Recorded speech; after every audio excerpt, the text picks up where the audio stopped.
여러분 혹시 이런 경험 있으신가요?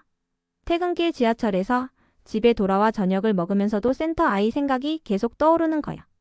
오늘 수업 시간에 혼자 구석에 앉아있던 그 아이, 점심시간에 밥을 거의 안 먹던 그 아이, 갑자기 화를 내고 나가버린 그 아이. 마음 한구석이 무겁고 잠들기 전까지도 내가 뭘 더 해줄 수 있었을까 하는 생각이 머릿속을 맴돕니다. 지역 아동센터에서 근무하는 선생님들께 가장 많이 듣는 이야기가 있습니다. 아이들한테 정이 너무 들어서 힘들어요. 그 아이 이야기가 자꾸 마음에 남아서 괴로워요. 심지어 밤에 잠을 설칠 때도 있어요 라는 고백도 종종 들립니다. 이건 단순히 업무 스트레스의 문제가 아닙니다. 우리가 아이들과 맺는 관계의 본질, 그 안에서 느끼는 감정의 무게에 대한 이야기죠. 반대로 이런 목소리도 있습니다. 너무 가까워지면 안 될 것 같아서 일부러 거리를 두는데 그러면 아이들이 저한테 마음을 안 여는 것 같아요. 전문가로서 선을 지켜야 한다고 배웠는데 막상 현장에서는 어떻게 해야 할지 모르겠어요. 가까워지면 힘들고 멀어지면 관계가 형성되지 않고 이 딜레마 속에서 많은 선생님들이 혼란을 겪습니다. 아이들은 정말 빠르게 마음을 엽니다. 얼마 전 센터에 온 지 일주일밖에 안 된 아이가 선생님 내일도 오시죠? 라고 물어봅니다. 숙제를 봐주고 함께 간식을 먹으며 이야기를 나눴을 뿐인데 선생님이 우리 학교 선생님보다 더 좋아요 라는 말을 합니다. 그 순간 가슴이 뭉클하고 하루의 피로가 눈 녹듯 사라지죠. 이 아이를 위해서라면 뭐든 해주고 싶다는 마음이 듭니다. 하지만 바로 그 따뜻한 감정이 때로는 우리를 무너뜨립니다. 그 아이가 다음날 선생님은 다른 애들만 챙기시네요 라고 삐뚤어진 말을 던질 때 마음 한쪽이 무너집니다. 가정 환경이 어려워 충분히 돌봄을 받지 못하는 아이의 상황을 알게 됐을 때 집에 가서도 그 아이 생각에 잠을 못 이룹니다. 아이가 센터를 그만두겠다고 할 때는 마치 내 일처럼 속상하고 막막해집니다. 이게 과연 건강한 관계일까요? 이게 전문가로서 올바른 태도일까요? 오늘 이 영상에서는 지역 아동센터 선생님들이 가장 어려워하는 주제, 바로 아이와의 적정한 관계 맺기에 대해 깊이 있게 다뤄보려고 합니다. 마음을 완전히 닫아야 하는 걸까요? 아니면 감정을 모두 쏟아내도 괜찮은 걸까요? 정답은 그 어디에도 없습니다. 하지만 우리가 찾아야 할 건 균형점입니다. 많은 사회복지 현장에서 전문적 관계라는 말을 사용합니다. 대학에서도 배우고 슈퍼비전 시간에도 강조되는 개념이죠. 그런데 막상 현장에 나오면 이 개념이 추상적으로만 느껴집니다. 전문적 관계가 정확히 뭘까요? 차갑게 대하라는 뜻일까요? 아니면 감정을 배제하라는 뜻일까요? 전문적 관계의 핵심은 경계입니다. 하지만 이 경계는 담장이 아닙니다. 아이와 선생님을 완전히 차단하는 벽이 아니라 서로를 존중하고 보호하는 울타리에 가깝습니다. 이 울타리 안에서 우리는 충분히 따뜻할 수 있고 진심으로 공감할 수 있습니다. 다만 그 감정이 나를 압도하거나 판단을 흐리거나 소진으로 이어지지 않도록 조절하는 것이죠. 예를 들어볼까요? 10살 아이가 센터에 와서 울먹이며 이야기합니다. 엄마가 어젯밤에 또 안 들어오셨어요. 동생이랑 둘이서 라면 끓여 먹었어요. 이 순간 우리는 어떻게 반응해야 할까요? 아이와 함께 눈물을 흘리며 정말 속상했겠다. 너무 힘들었겠다라고 감정적으로 반응하는 것이 진짜 공감일까요? 진심 어린 공감은 감정을 똑같이 느끼는 게 아닙니다. 상대의 감정을 이해하고 인정하되 내 감정의 중심은 유지하는 겁니다. 많이 무서웠겠구나. 동생 챙기느라 힘들었을 텐데 잘 견뎌줘서 고마워라고 말하며 아이의 손을 잡아줍니다. 아이의 고통을 인정하지만 선생님 자신은 무너지지 않습니다. 왜냐하면 무너지는 순간 우리는 아이에게 더 이상 도움을 줄 수 없기 때문입니다. 감정적 거리가 없으면 번아웃이 옵니다. 센터에 있는 20명의 아이들 각각의 사연을 모두 내 일처럼 받아들이면 어떻게 될까요? 매일 밤 10명의 아이 걱정을 하고 20가지 고민을 안고 퇴근하면 어떻게 될까요? 일주일도 안 돼서 정신적으로 지치고 한 달이면 출근하는 게 두려워집니다. 결국 아이들을 돕기 위해 시작한 일인데 정작 내가 무너져버리는 상황이 오는 거죠. 더 큰 문제는 감정이 지나치게 개입되면 판단이 흐려진다는 점입니다. 특정 아이에게 유독 마음이 가면 다른 아이들을 공평하게 대하기 어려워집니다. 그 아이의 잘못된 행동도 눈 감아주게 되고 다른 아이들이 그걸 불공평하다고 느낍니다. 혹은 내가 너무 많이 베풀었는데 아이가 그걸 당연하게 여길 때 배신감을 느낍니다. 이건 건강한 관계가 아닙니다. 그렇다면 차갑게 대해야 할까요? 절대 아닙니다. 여기서 우리가 명심해야 할 건 거리를 둔다는 것이 무관심을 뜻하는 게 아니라는 점입니다. 오히려 진정한 관심은 적절한 거리에서 나옵니다. 아이의 전체 상황을 객관적으로 볼 수 있을 때 진짜 필요한 게 뭔지 파악할 수 있습니다. 감정에 휩싸이지 않을 때 장기적으로 아이에게 도움이 되는 선택을 할 수 있습니다. 아이들은 매우 예민합니다. 선생님이 진심인지 아닌지 금방 느낍니다. 억지로 거리를 두려고 딱딱하게 대하면 선생님은 나한테 관심 없나 봐요라고 느낍니다. 반대로 경계 없이 모든 걸 받아주면 선생님은 내 말은 다 들어주실 거야 라며 의존하게 됩니다. 우리가 찾아야 할 건 그 중간의 균형점입니다. 그렇다면 구체적으로 어떻게 해야 할까요?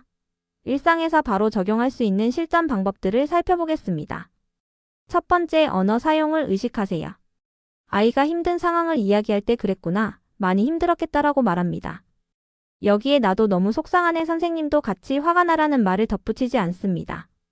아이의 감정은 인정하되 내 감정을 섞지 않는 겁니다. 대신 그럴 땐 어떻게 하면 좋을까? 선생님이 어떻게 도와주면 좋겠어?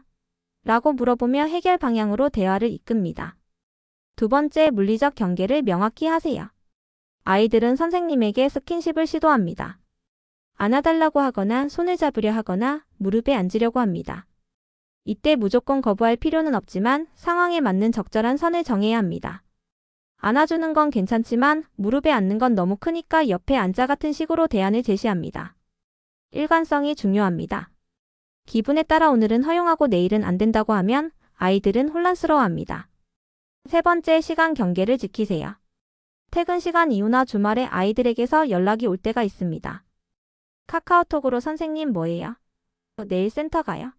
라고 문자가 옵니다. 처음엔 귀엽고 대답해주고 싶지만 이게 습관이 되면 경계가 무너집니다. 센터에서 만났을 때 이야기하자 선생님도 쉬는 시간이 필요해라고 명확히 말해야 합니다. 이건 무관심이 아니라 서로의 시간을 존중하는 태도입니다. 네 번째, 감정 노동을 인식하고 관리하세요. 우리는 하루 종일 아이들의 이야기를 듣고 그들의 감정을 받아줍니다. 이건 엄청난 에너지가 드는 일입니다. 매일 모든 아이에게 100% 에너지를 쏟으면 금방 바닥납니다. 자신의 감정 상태를 체크하는 습관이 필요합니다. 오늘은 좀 지쳤네. 이 아이 이야기가 유독 마음에 걸리네라고 인식하는 것만으로도 큰 도움이 됩니다. 다섯 번째, 슈퍼비전과 동료 지지를 활용하세요. 혼자 모든 걸 감당하려 하면 무너집니다. 정기적으로 슈퍼바이저나 동료 선생님들과 케이스를 공유하고 내 감정을 나눠보세요. 이 아이 때문에 요즘 마음이 힘들어요 라고 솔직하게 말하는 게 약점이 아닙니다. 오히려 전문가로서 자기 관리를 하는 태도입니다. 동료들도 비슷한 경험이 있을 겁니다. 함께 이야기하면서 나만 그런 게 아니구나 위안을 얻고 좋은 대처 방법도 배울 수 있습니다. 여섯 번째, 기록의 힘을 활용하세요. 아이와의 상호작용을 간단히 기록하는 습관을 들이세요. 오늘 이가 울면서 가족 이야기를 했음. 공감해주고 상담 계획 논의 필요 정도만 적어도 됩니다. 글로 정리하면 감정이 객관화됩니다. 머릿속에서만 맴돌던 걱정이 종이 위로 나오면 그제야 이 부분은 내가 과하게 걱정한 거네, 이건 정말 개입이 필요한 케이스네 구분이 됩니다. 일곱 번째, 자기 돌봄을 우선순위에 두세요. 아이들을 돕는 일은 중요하지만 내가 건강해야 지속 가능합니다. 퇴근 후에는 일부러 아이들 생각을 내려놓는 시간을 가지세요.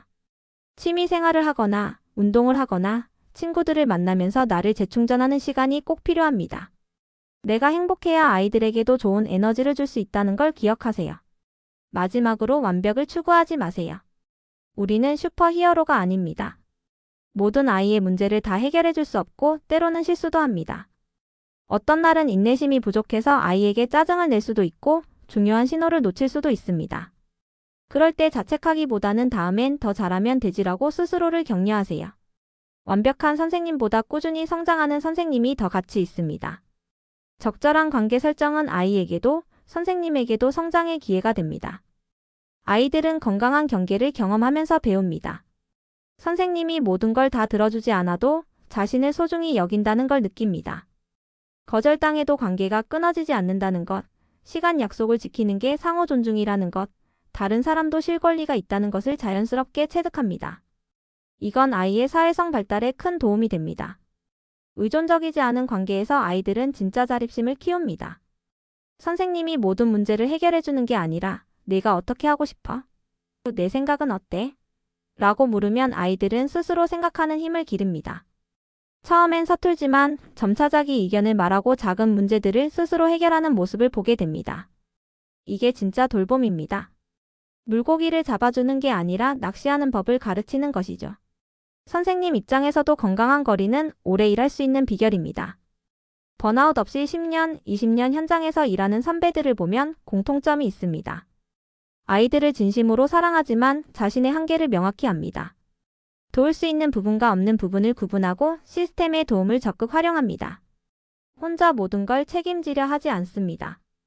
또한 건강한 관계 설정은 전문성의 시작입니다. 친구나 부모 같은 역할이 아니라 사회복지사로서의 정체성을 확립하게 됩니다. 아이에게 필요한 건 또 한 명의 엄마가 아니라 객관적으로 상황을 보고 적절한 자원을 연결해주는 전문가입니다. 우리의 역할을 명확히 할 때 더 효과적인 도움을 줄 수 있습니다. 물론 이 모든 게 쉽지 않습니다. 매 순간 고민되고 때로는 내가 너무 차갑게 대한 건 아닌가 죄책감이 들기도 합니다. 그럴 때 기억하세요. 완벽한 균형을 한 번에 찾는 사람은 없습니다. 경험을 쌓으면서 실수하고 배우면서 조금씩 자기만의 적정선을 찾아가는 겁니다. 어떤 아이는 더 많은 정서적 지지가 필요할 수 있고 어떤 아이는 약간의 거리가 더 도움이 될 수 있습니다. 획일적인 공식은 없습니다. 각 아이의 특성, 상황, 필요에 맞춰 유연하게 대응하되 내 감정의 중심은 잃지 않는 것. 이게 핵심입니다. 센터를 떠나는 아이들이 있을 겁니다. 졸업하거나 이사를 가거나 다른 이유로 헤어지게 됩니다. 그때 선생님, 그동안 고마웠어요 라는 말 한마디가 모든 걸 보상합니다. 우리가 그 아이의 인생에 작은 발자국을 남겼다는 것, 힘들 때 의지할 수 있는 어른이 있었다는 기억을 남겼다는 것. 그것만으로도 충분히 의미 있습니다. 우리는 아이의 인생을 대신 살아줄 수 없습니다. 그들의 모든 고통을 없애줄 수도 없습니다. 하지만 함께 걷는 시간 동안 따뜻하지만 단단한 관계를 통해 아이들이 세상을 조금 더 안전하게 느끼고 스스로 성장할 수 있도록 도울 수 있습니다. 정이 문제가 아니라 정을 다루는 방식이 중요합니다. 너무 많이 주어도 너무 주지 않아도 문제입니다.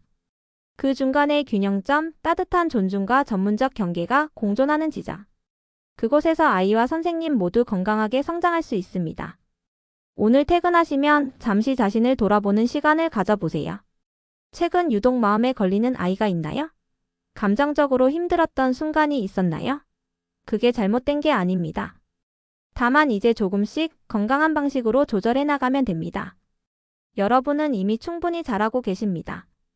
완벽하지 않아도 괜찮습니다. 조금씩 배워가면서 나만의 관계 맺기 방식을 찾아가시길 응원합니다. 우리는 아이들의 변화를 기다리는 사람들입니다. 그러니 우리 자신의 변화와 성장도 천천히 기다려줄 필요가 있습니다. 오늘도 수고 많으셨습니다.